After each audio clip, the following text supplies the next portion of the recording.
So you have won National Film Award for the movie Amar, and it is based out on army officer's life. How do you feel about it, and what do you have to say? Whom did you speak to first after knowing the award? இந்த award எனக்கு கிடச்சோன்னா நான் முதல்ல வந்து நிறைய incoming calls வந்துகிட்டே இருந்துச்சு. அதெல்லாம் நான் 1-2 கால்ஸ் அட்டன் பண்ணி பேசிவிட்டு த ஃபர்ஸ்ட் பர்சன் நான் கால் பண்ணது வந்து மேஜர் முகுந்த் வரதராஜன் சாரோட அப்பா திரு வரதராஜன் சார் அண்ட் அவங்களோட அம்மா மிஸ்ஸஸ் கீதா வரதராஜன். அவங்க 2 பேர்கிட்டையும் நான் பேசணும்னு நினச்சேன். அண்ட் கோஇன்சிடென்ட்லி அவங்க வந்து ஒரு ஆர்மி இவெண்ட்டில் இருந்தாங்க. I think it is connected to OTA அந்த இவெண்ட். அதில் அவங்களுக்கு ஏற்கனவே விஷயம் தெரிஞ்சிருந்தது, அங்கே இருந்தவங்க அவங்களுக்கு சொல்லியிருந்திருப்பாங்க போல். So they said we know it கண்ணா, will call you back, we are in an இவெண்ட்டுன்னு சொல்லி எனக்கு சொன்னாங்க. அப்புறம் அவங்க வெளியில் வந்ததுக்கப்புறம் திருப்பி பேசினேன். அப்புறம் இந்து மேம்க்கு ஒரு மெசேஜ் அனுப்பிச்சிருந்தேன். And then I shared it with my family as well, my parents. So that's about it.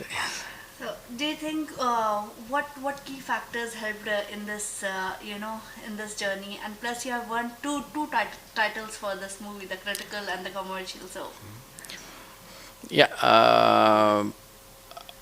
நான் இந்த படத்துக்கு கிடைக்கிற வரவேற்பு பார்க்கும்பொழுது நான் ஆடியன்ஸ்க்கு தான் நன்றி சொல்லணும்னு நினைக்கிறேன். ஏன்னா இப்படி ஒரு படத்தை வந்து ஏற்றுக்கிட்டு அதை வந்து கமர்ஷியலி ஒரு பெரிய பிளாக் பஸ்டராகவும் நிகழ்த்தி காட்டி அதுக்கு பிறகு நிறைய இந்த மாதிரியான அவார்ட் ஷோஸில், ஃபிலிம் ஃபெஸ்டிவல்ஸில், இப்போது நேஷ்னல் அவார்டு வரைக்கும் இதுக்கு ரெக்கக்னிஷன் வந்திருக்கிறத நினச்சி பார்க்கும்போது ரொம்ப சந்தோஷமாக இருக்குது. இது எல்லாம் எங்கே ஸ்டார்ட் ஆகுதுன்னா, நம்ம படம் ஒரு பக்கம் எஃபர்ட்லாம் போட்டு பண்ணி அதை தியேட்டருக்கு கொண்டு வந்து நிறுத்தினதுக்கப்புறம் ஜனங்க, அதாவது ஆடியன்ஸ், மக்களாகிய நீங்கள் கொடுக்குற வரவேற்பு தான் வந்து எங்களை ஊக்கப்படுத்துது.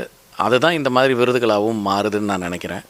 ஸோ அந்த ஆதரவுக்கு எப்பவும் நன்றி. அண்ட் அந்த ஆதரவை திரும்பி பெறுறதுக்கு மறுபடியும் ஒவ்வொரு படத்துலையும் உழைச்சிட்டே இருக்கணும் அப்படிங்கிற ஊக்கத்தை இந்த மாதிரியான ரிசல்ட்ஸும் commercial successes for such films and also அதுக்குரிய ரெக்கக்னிஷன் இப்படி அவார்ட்ஸாக வரும்பொழுது ரொம்ப ஊக்கத்தை கொடுக்குது. ரொம்ப என்கரேஜிங்காக இருக்குது இது எல்லாமே. one final question, your message to the young budding filmmakers and artists out there. எப்போவுமே நம்ம படம் பண்ண ஆரம்பிக்கும் பொழுது அந்த படத்தை சரியாக அதோட உணர்வை ஆடியன்ஸ் கிட்ட கடத்திடணும் அப்படிங்கிறது தான் நம்மளோட நோக்கமாக இருக்கணும்னு நினைக்கிறேன். எனக்கு அப்படி தான் இருந்தது. அதை நம்ம சரியாக செஞ்சிடும் பொழுது நம்ம தேர்ந்தெடுத்திருக்கிற ஒரு டாபிக் அண்ட் தேர்ந்தெடுத்திருக்கிற கதை, அதற்கான திரைக்கதை, அதற்கான முழு உழைப்பு, எக்ஸிக்யூஷன் எல்லாம் நம்ம சரியாக பண்ணிடும் பொழுது இந்த மாதிரி காம்ப்ளிமெண்ட்ஸ் வந்து பை ப்ராடக்டாக கூட வந்துகிட்டே இருக்கும்னு நினைக்கிறேன். ஸோ நம்ம ப்ராசஸில் இருக்கும்பொழுது முழுக்க நம்ம அந்த ப்ராசஸில் தான் இருக்கணும். இந்த மாதிரியான விஷயங்களை நினச்சி பார்த்துட்டே இருந்தோம்னா அப்புறம் எங்கேயோ டிஸ்ட்ராக்ஷன்ஸ் வரும். ஸோ ஐ திங்க் நம்ம அந்த ப்ராசஸில் முழுசாக இருக்கும் பொழுது the process will take care of itself and இதெல்லாம் நிச்சயமாக நடக்கும் அப்படின்னு தோணுது. அதுக்கான நம்பிக்கை எனக்கு இப்போ வருது. You'll continue with this real life narratives, or other genres are also there in pipeline? எனக்கு கதையாக இன்ஸ்பயர் ஆகக்கூடிய விஷயங்கள் எல்லாமே வந்து ரியல் லைஃப் இவெண்ட்ஸ்லேருந்து கண்டிப்பாக இருக்கும். பட் அதை சுற்றி அப்படியே படம் பண்ண முடியாது. அதில் நிறையா ட்ராமடைஸ் பண்ண வேண்டியிருக்கும் சினிமாவுக்காக. I think I will continue இந்த மாதிரியான உண்மை சம்பவங்கள் உண்மை சம்பவங்களை தழுவிய படங்கள் வந்து பண்ணுறது எனக்கு பிடிச்ச ஒரு விஷயமா இருக்குது. அதனால் அது கண்டினியூ பண்ணுவேன்.